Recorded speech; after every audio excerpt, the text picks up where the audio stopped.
আমাদের বিশ্বাস পরের বছর কে থাকবে সেই মন্ত্রণালয় আমরা তাকে চিনি না, আমরা যাকে এখন দেখছি আমাদের দাবি তার কাছে, সে যেন আমাদের এই দাবিটা মেনে ফেলে। একটাই দাবি, একটাই চাওয়া। সাউথ টাউনে হোক আপনার স্বপ্নের আবাসন, শতভাগ রেডি প্লট, সাথে সাথেই সাফ কাবলা রেজিস্ট্রি। লটারি সিস্টেমটা না চলার খুব একটা ভালো এক্সাম্পল আমি আপনার কাছে দিতে চাই। আমাদের গত বছর সেন্ট্রালি লটারি সিস্টেমটা নেওয়া হয়েছিল এবং একটা বাচ্চার নামে 37টা সিট দেওয়া হয়েছে। একটা বাচ্চার নামে 37টা সিট দেওয়া হয়েছিল।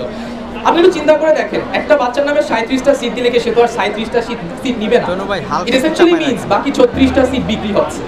এখন আমরা কি চাবো যে আমাদের কলেজে যেখানে একটা সময় মেধার জোরে নিজের যোগ্যতা প্রমাণ করে প্রত্যেক ব্যাচে 171 করে টোটাল অ্যারাউন্ড 1000 মানুষ আসতো, সেখানে আস্তে আস্তে মানুষ টাকা দিয়ে নিজের ভাগ্য কিনে সেটাকে ভাগ্যের নামে বলে তারা ঢুকে পড়বে আমাদের এই।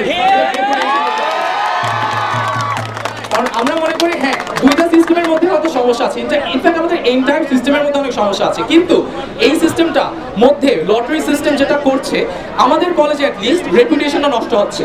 খুব সিম্পলি কারণ আমাদের মনে হয় এই লটারি সিস্টেমের কারণে সে যে কোনো ভাবে কলেজে ঢুকে পড়ছে, আগে যে যোগ্যতার মেট্রিকটা ছিল সেটা এখন আর নাই।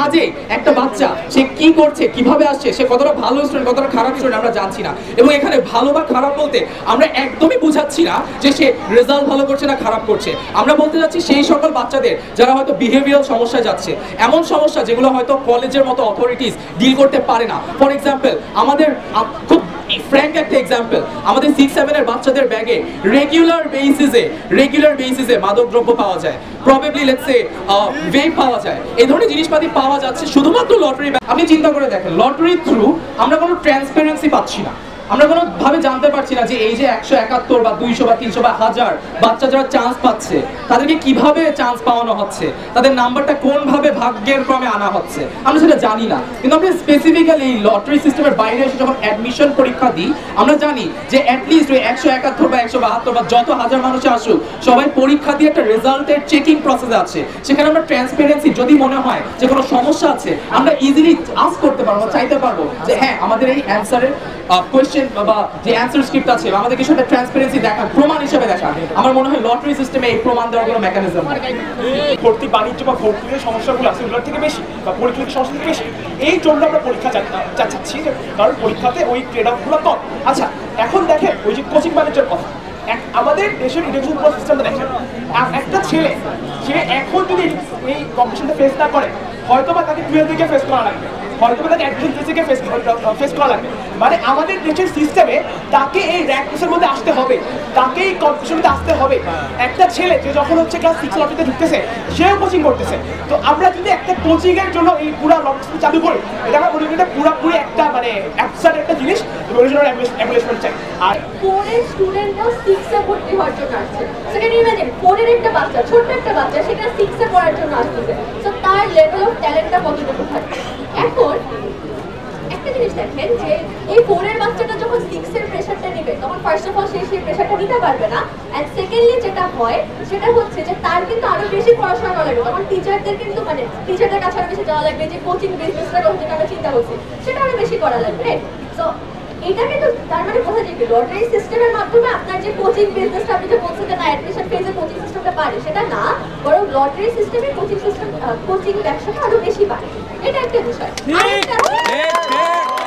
তো আগে যখন সায়েন্সের সাবজেক্টে মাইনর সায়েন্স সাবজেক্টে যখন একটা স্টুডেন্ট 80+ মার্ক পেল তখন তাকে হচ্ছে সায়েন্স দেওয়া হতো, এখন 60+ মার্ক পেলে হচ্ছে তাকে সায়েন্সে ভর্তি করা হয়, which is a good thing in a sense. কিন্তু এটার মাধ্যমে স্টুডেন্টরা কি ফেস করে সেটা হচ্ছে খারাপ, যেমন টিচাররা তাদেরকে কনস্ট্যান্টলি হিউমিলিয়েট করে যে তুমি তো খারাপ রেজাল্ট করে, তোমাকে তো জাস্ট লটারি সিস্টেমের মাধ্যমে আনা হয়েছে, তোমার তো প্রপার যোগ্যতা নাই, তুমি তো রাজুকে পড়ার জন্য তুমি তো এলিজিবল না, এই ধরনের জিনিসগুলো যখন একটা স্টুডেন্টের কনস্ট্যান্টলি ফেস করা লাগে তখন আপনার বুঝতে হবে যে হচ্ছে তার মেন্টাল হেলথটা কোন লেভেলে যায়।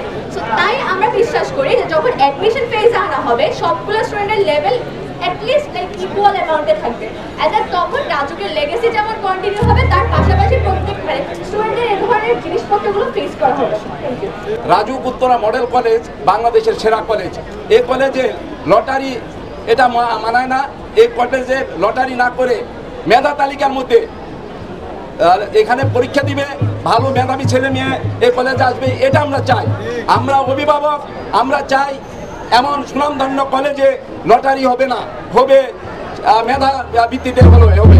আমরা চাই মেধাবী ছাত্ররা এই কলেজে লেখাপড়া করবে এবং যারা ভালো লেখাপড়া করবে তারা এই কলেজে লেখাপড়া করবে।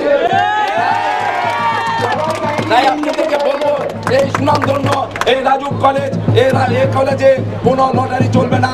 আমরা অভিভাবকের পক্ষ থেকে বলছি এই লটারি বাতিল করতে হবে। ধন্যবাদ আপনাদেরকে। এই জন্য কলেজের একটা গ্রেড করতে হবে, যে কোথায় লটারি হবে, কোথায় মেধা হবে, গ্রেড করতে হবে সরকারের পক্ষ থেকে। আমার মনে হয় এটা হলে বেটার হবে। তাছাড়া সবাইকে তো লেখাপড়া করতে হবে, কারণ দেশের তো ভবিষ্যৎ ছাত্ররাই।